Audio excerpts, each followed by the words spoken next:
Bonjour les filles, c'est Nanou avec une vidéo pour vous dire tout sur le défrisage. Comme vous le savez, je vous ai dit dans une de mes vidéos précédentes que j'ai commencé une école de cosmétologie qui est donc l'étude cuir chevelu et cheveux, donc le soin, traitement, mise en beauté. Pareil pour la peau, soin, traitement, mise en beauté et pareil pour les ongles. Et vraiment, j'ai appris beaucoup de choses sur le chapitre du défrisage. Je voulais vraiment partager avec vous parce que tous les points à éviter, c'était tout ce que je faisais quand je faisais mon défrisage ou à la maison ou chez le coiffeur. Donc à vous de respecter ces étapes. Et je les ai notées sur un papier. Et si vous me voyez regarder à gauche à droite, c'est parce que je suis en train de lire mon papier pour vraiment oublier aucun point. C'est très important parce que si votre défrisage n'est pas bien fait avant, pendant ou après, dans la préparation du défrisage, la pose et après les soins après le défrisage, ça emmène des cheveux cassants, des cheveux fragilisés, pardon, et des cheveux sans vie en fait, des cheveux qui s'affinent, donc à respecter. Alors c'est parti, on commence avec le conseil numéro 1, faire un shampoing, faire un défrisage au minimum tous les 6 mois ou tous les 1 an. Alors je sais, moi aussi j'ai fait des défrisages tous les mois comme tout le monde ou tous les 2 mois pour la simple raison que normalement un défrisage s'applique uniquement sur les parties non défrisées. Donc si vous avez déjà un défrisage, il faut attendre au moins d'avoir assez de place en fait pour la pose du défrisage, l'application, le travail du défrisage et après le rinçage. S'il n'y a pas assez de place pour la pose du défrisage, il y a beaucoup de chances que votre coiffeur ou vous-même vous mettez du défrisage sur les parties qui sont déjà défrisées. Et si vous faites ça, en fait les cheveux déjà défrisés vont re-avoir du défrisage dessus. Ils vont être redéfrisés et vont être très fragilisés.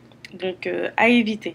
Et je sais que c'est dur de faire des stretching comme on dit, mais c'est vraiment mieux pour la santé de vos cheveux. Vous aurez beaucoup plus de volume, beaucoup plus de tenue et des cheveux en meilleure santé. Donc déjà c'est ça, parce qu'en fait le cheveu pousse de 0,5 cm à 1,5 cm par mois.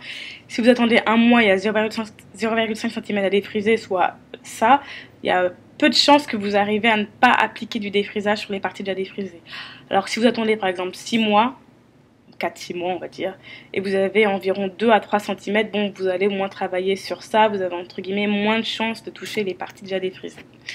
Conseil numéro 2, ne pas laver ses cheveux 3 ou 5 jours avant le défrisage. J'ai pas dit 1 mois, j'ai pas dit 2 mois et encore moins 3 mois. Pour la simple raison que quand vous lavez vos cheveux 2 à 3 jours ou 3-4 jours avant le défrisage, votre cuir chevelu respire et sont en meilleur état pour recevoir le défrisage. Quand on attend 2 mois par exemple, vous avez un tissage ou des tresses pendant 2 ou 3 mois, en fait votre cheveu il est étouffé et votre cuir chevelu est irrité. Alors souvent ça gratte, donc vous avez gratté avant pendant les 1 ou 2 mois de la pose de vos tresses. Vous enlevez vos cheveux et votre cuir chevelu est dans un état vraiment déplorable. C'est vraiment pas le moment d'appliquer un défrisage qui est un produit chimique extrêmement puissant.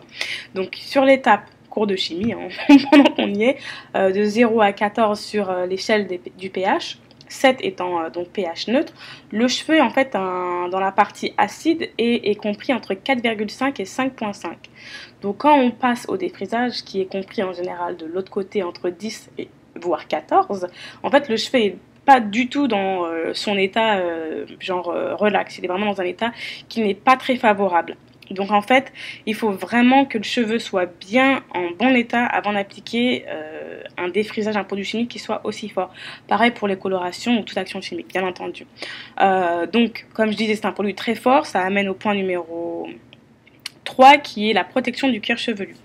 En général, dans les paquets que vous achetez en box, il y a des petits sachets plastiques de protection, donc des petits cheveux devant, de la nuque, et c'est bien aussi d'en appliquer sur les raies par raie, oui, du cuir chevelu. En fait, ça va créer une barrière sur le cuir chevelu pour au cas où si le défrisage tombe sur le cuir chevelu, qui est une barrière, et ça vous laisse en fait le temps de travailler le défrisage sur toute la tête avant que ça commence à brûler. Si vous mettez rien et un peu de défrisage qui touche le cuir chevelu, ça brûle et ça crée des croûtes. Et donc voilà, il faut aussi protéger, point numéro 4, les cheveux en fait. Parce qu'en fait, comme je vous disais avant, les parties déjà défrisées qui reçoivent du défrisage vont également refaire le même processus du défrisage, c'est-à-dire transformation à l'intérieur du cheveu. On ne veut pas que ça arrive parce que ça fragilise encore plus le cheveu jusqu'à détérioration du cheveu. Donc en fait, il faut le protéger. Vous pouvez appliquer sur les parties déjà défrisées des huiles, des soins ou même de la vaseline. Donc avant, mais pas sur la partie qui est à défriser parce que sinon, justement, le défrisage prendra plus de temps à pénétrer et c'est ce qui se passe également quand on a les cheveux sales. Il y a plein de crèmes ou de, je sais pas, de saleté dessus et le défrisage a plus de mal à pénétrer. Donc vraiment sur cheveux entre guillemets propres, laver 3 à 5 jours avant. Ensuite, on défrisage par partie. Donc on fait une raie, pardon, deuxième raie, on défrisage en 4 parties. On défrise pas en mettant sur le cheveu parce qu'en général, quand on met tout comme ça, les parties de devant sont bien défrisées et au milieu, forêt, oui, brousse. Et ça, je m'en rappelle très bien. Donc c'est vrai que défriser par partie et on travaille chaque partie. Et on commence par la partie résistante car sur chaque tête, chaque personne a des cheveux différents, gauche, droite, devant, derrière, comme vous le voulez. Donc vous connaissez la partie la plus dure, enfin normalement. Et en général, théoriquement, la partie la plus dure est sur le dessus ou vers l'arrière. Donc on commence vers l'arrière et on progresse vers le devant. Et si comme moi vous avez les cheveux qui se cassent très facilement sur le devant, là les petits cheveux là qui sont devant, on commence. C'est quoi ça ? On commence à faire le défrisage en 4 parties ici et puis on dégage un petit peu les cheveux de devant, les cheveux sur le côté et on applique le défrisage 5 minutes avant de rincer sur ces petits cheveux pour leur permettre de se défriser mais pas leur permettre de se fragiliser. Donc on applique en dernier. Étape numéro 6, on applique le défrisage avec le dos d'un peigne, donc cette partie-là, pas cette partie-là, cette partie-là, ou alors avec un pinceau. Donc un pinceau de ce type là.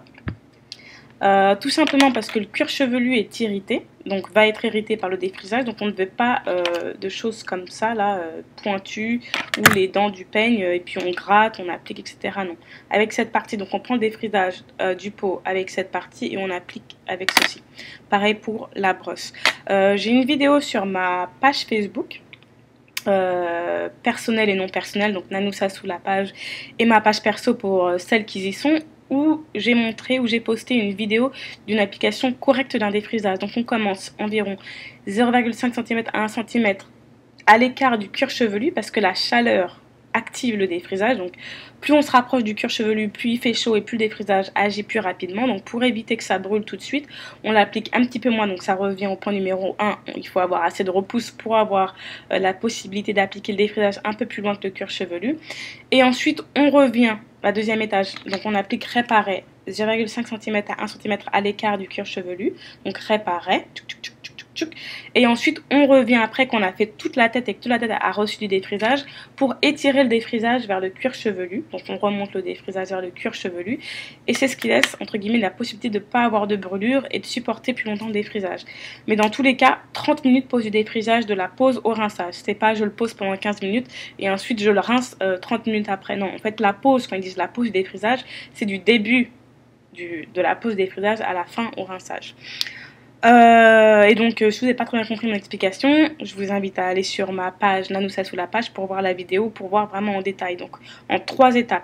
La pose à l'écart du cuir chevelu, on revient, on étire vers le cuir chevelu. Et la troisième, c'est on lisse le défrisage. Donc, on lisse avec la brosse, le dos du peigne, surtout pas les dents du peigne. C'est très dangereux de lisser un cheveu avec un peigne qui est en train de se défriser parce qu'il y a des actions chimiques qui se produisent à l'intérieur du cheveu. On ne veut pas perturber l'action chimique qui se produit à l'intérieur. Et c'est ce que fait le peignage. Ils sont plus lisses, oui, mais le cheveu est plus abîmé à la fin et ça produit un cheveu qui est fragilisé, cassant et qui s'affine. Donc vraiment travailler avec les mains. Et avec des gants, quand vous faites un défrisage, oubliez. Donc pas que avec les mains, avec des gants et avec les doigts. Pas plus de 30 minutes, je vous en ai parlé. Loin du cuir chevelu, je vous en ai parlé. Ne pas peine, je vous en ai parlé. Quand on a fini son défrisage, on neutralise. C'est pas un shampoing, c'est un shampoing neutralisant. Et on fait au moins 5 shampoings. Et le 5e shampoing, on le laisse poser 3 à 4 minutes. Alors pourquoi? Comme je vous expliquais précédemment, le cheveu est plutôt vers là ici dans l'échelle du pH à 4.5, 5.5. Le défrisage est après le numéro 10. Donc en fait, pour ramener le cheveu à son pH normal et à son état de confort, il faut le neutraliser. Donc le neutralisant va refaire partir le cheveu dans son pH normal.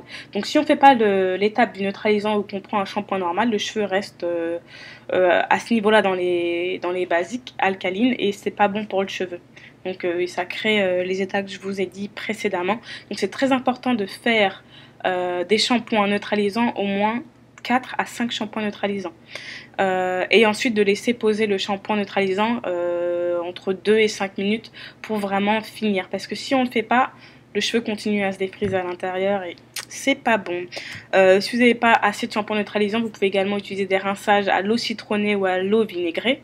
Parce qu'en fait, ce sont des acides et ça va donc aider le cheveu à repartir de l'autre côté. Ensuite, dernière étape, numéro 10, quand on a fini son défrisage, on jette tout ce qui reste. Donc c'est pas on économise la moitié du mélange pour la prochaine pause ou on garde pour la cousine qui se défrise la semaine prochaine. Non, non, on jette tout. Parce qu'une fois qu'on mélange les produits, c'est une action chimique qui se produit. On veut pas poser un cheveu qui a été mélangé, un défrisage qui a été mélangé une semaine, 5 heures avant. À moins que ce soit donc les pots sans mélange et encore là ça passe, mais sinon non, on jette tout.